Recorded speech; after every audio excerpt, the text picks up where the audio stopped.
एगो गांव में तालाब के किनारे एगो हंस रहत रहे। वो हंस के दूगो बच्चा रहे, जवना में से एक के नाम हनी और दूसरका के नाम मनी रहे। हंस के ये दोनों बच्चा बहुत बदमाश रहले, लेकिन ये दोनों में से मनी जवना के नाम रहे वो ढेरे ढीठ रहे।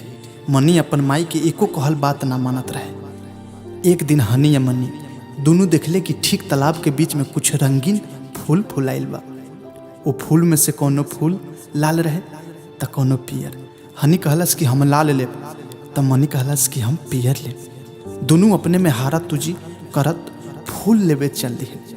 दोनों के तालाब में जात देख हनी मनी के माई जोर से चिल्लाई, कहलस, अरे ये हनी मनी उन्हें मत जा सा, उन्हें जान के खतरा बा। ओ दिन तक दोनों अपना माई के बात मान गईले और बीच तालाब में नहा गईले। लेकिन मनी नाम के जवन बचवा रहे ओकरा मन में फूल खातिर लालच रहे। ओकर मन फूल खातिर ललचत रहे। वो दूसरका दिन चुपके से तालाब में फूल तुरे चल देलस। इन्हें एगो बहेलिया पहले ही से इंतजार में बैठल रहे कि कब कोनो आवे कि ओकरा के हम धा ली। जैसा ही मनी तालाब के बीच में पहुँचलस कि बहेलिया झट से ओकर गर्दन धा लेलस।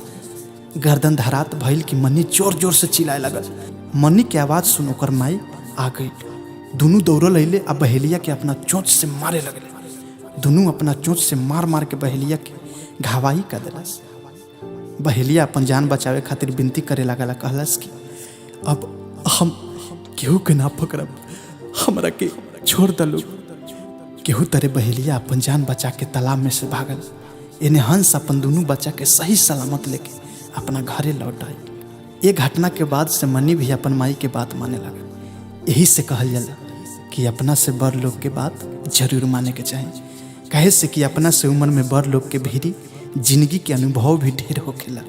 जितना जिंदगी जिएबा उतने अनुभव ढेर होई। अगर ये कहानी आप सबके पसंद आइल हुई तो आप सब हमारे चैनल के सब्सक्राइब करी, लाइक करी, शेयर करी, कमेंट करी, ढेर सारा प्यार आशीर्वाद दी। धन्यवाद।